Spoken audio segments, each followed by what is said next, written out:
Hello,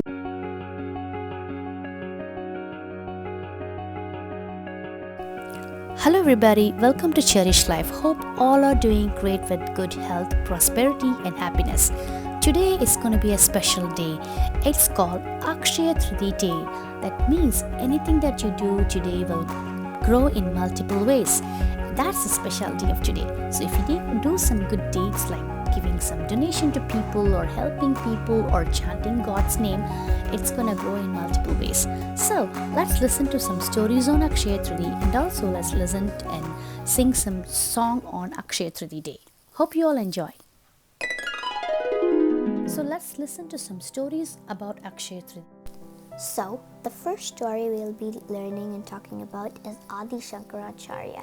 You might be wondering, where does Adi Shankaracharya and Akshaya Trithiyai might be connected? Well, that's what we'll be learning. So, Adi Shankaracharya was a very nice saint. So, when he was a young boy, he went on to each house and said, Bhavadi Bhikshan Dehi.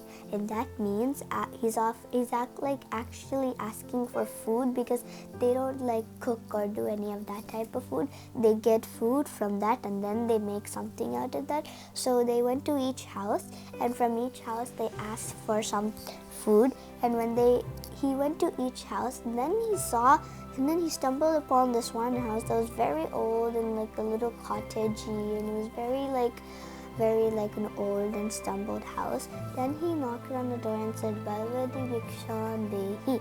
And then when he went there, there was this old lady that said, sorry, I don't have any food to give you. I only have this fruit in my garden, and that's the only thing I have. I don't have anything else. I'm very sorry. So then she went and got one of her amla. She has a little amla tree in her house, and she went and got just a small little amla fruit. That's the only fruit she had. She did not have anything else.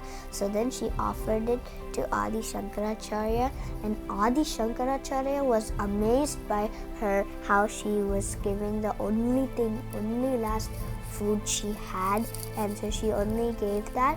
And so then Adi Shankaracharya was really happy, and so then he came and then he went inside, and then he was very devoted to God. And so what he did is he took like this paper and he started writing this whole stotra, and that's what we still chant today. It's called the Kanagadhara Stotram. The Kanagadhara Stotram is what he wrote, and then after he wrote that, he literally prayed to Lakshmi Devi, and Lakshmi Devi is the one that blessed him and blessed the lady too. And what she said is, the next time he came and looked, her house was fully big.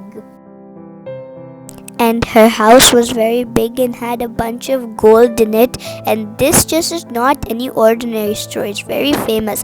And from this day on, whoever says the Kanagadhara Stotram, they will be blessed. So after all, let's come back to Akshaya Trithiyai. Akshaya Trithiyai is when, if we do something, it'll keep multiplying and it'll be the best thing we can ever do. So normally, for an example, in Akshaya Trithiyai, maybe we should help someone in need, like someone that's really poor, they don't have anything, like the lady that was worried and she didn't have any food. So like that, we know a lesson that we should always help someone in need in Akshaya Trithiyai, because Adi Shankaracharya didn't write this stotram in any day. He wrote it on Akshaya Trithiyai, meaning that we have to do anything in need or something good for people. That's what this Akshaya Trithiyai is, and that's why we celebrate it, and that's why the Kanagadhara Stotram is very popular.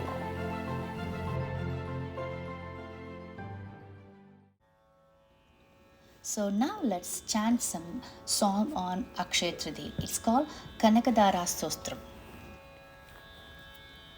Angam Harehe Pulagabhushanamashmayante Bringanganeva Mukulabaranam Tamalam Angingridagila Vibhudirabhangalila Mangalyatastu Mama Mangala Devadaya Muktarmudevadane Vadane Murare Prema Hemprabha प्रणिहितानि कदा गदानि मालाश्रुतोर्मधुकरीव महोत्तलेया सा मे श्रियं दिशदुषागरसम्भवाय आमेलदाक्षमधिकं यमुतां मुकुन्दम् आनन्दगन्धमनिमेषमनङ्कतन्त्रम् आगीकरस्थितकनीनिकपक्ष्मनेत्रं भूते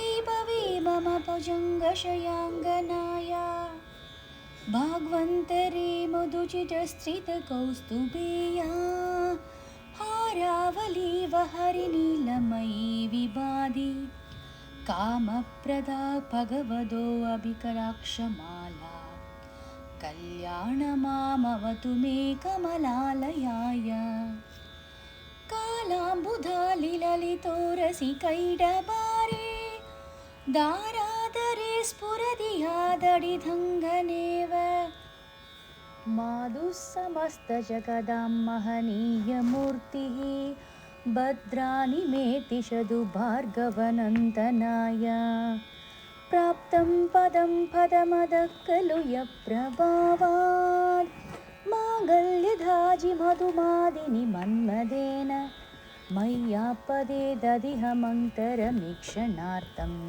मन्दालसंसमकरालय कन्यकाय विश्वामरेन्द्रपदविप्रमदानतक्षम् आनन्दहेतुरतिहं मुरवित्पिशोभि ईशिन्निशीर्षदमयि क्षणमीक्षणार्थम् इन्दीवरोदरसहोदरमिन्दिरायः इष्टाविशिष्टमदयोऽपि दया दयात्र दृष्ट्या द्रविष्टपदपं सुलभं लभन्ते दृष्टिप्रहृष्टिकमलोदरदीप्तिरिष्टां पुष्टिं कृषिष्ट मम पुष्करविष्टरायः दद्यादयाणुपविनोत्र विनाम्बुधाराम् अस्मिन् किञ्चन विहङ्गसि सौविषण्णे दुष्कर्मकर्ममपनीयसि राय दूरं नारायणप्रणयनी नयनाम्बुवाहः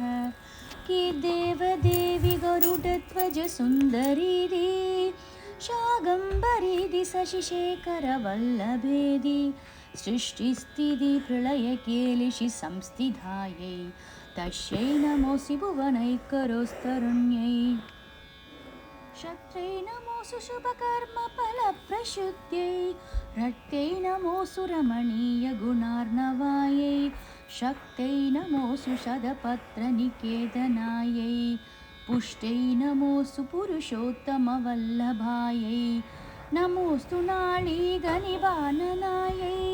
नमोऽस्तु दुग्धोदधिजन्मभूम्यै नमोऽस्तु सोमामृतसोदरायै नमोऽस्तु नारायणवल्लभायै नमोऽस्तु हेमाम्बुजपीडिकायै नमोऽस्तु भूमण्डलनायिकायै नमोऽस्तु देवातिथयापरायै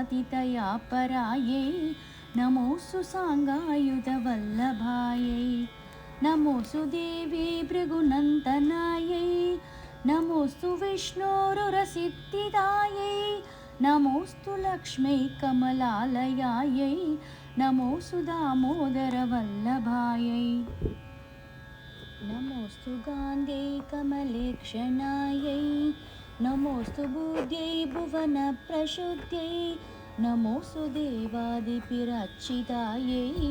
नमोऽस्तु नन्दात्मजवल्लभायै सम्पत्कराणि सकलेन्द्रियनन्दनानि साम्राज्यदानि विभवान् सरूरुहाक्षि त्वद्वन्दनादिदुरिदाहरणयोत्यदानि मामेव मादर निशयं कलयन्तु मान्ये यत्कटाक्षसमुपासनाविधिः सेवकस्य सकलार्थ सम्पतः शन्तनो दिवशनाङ्ग मानसैः द्वां मुरारिहृदयेश्वरीं भजे सरसिजनिलये सरोजहस्ते तवलतमाश्रुत गन्धमाल्यशोभे भगवति हरिवल्लभे मनोन्ये त्रिभुवनभूतिहरि प्रसीद मह्यम् विपस्तिभिखनगकुम्भमुखावशिष्ट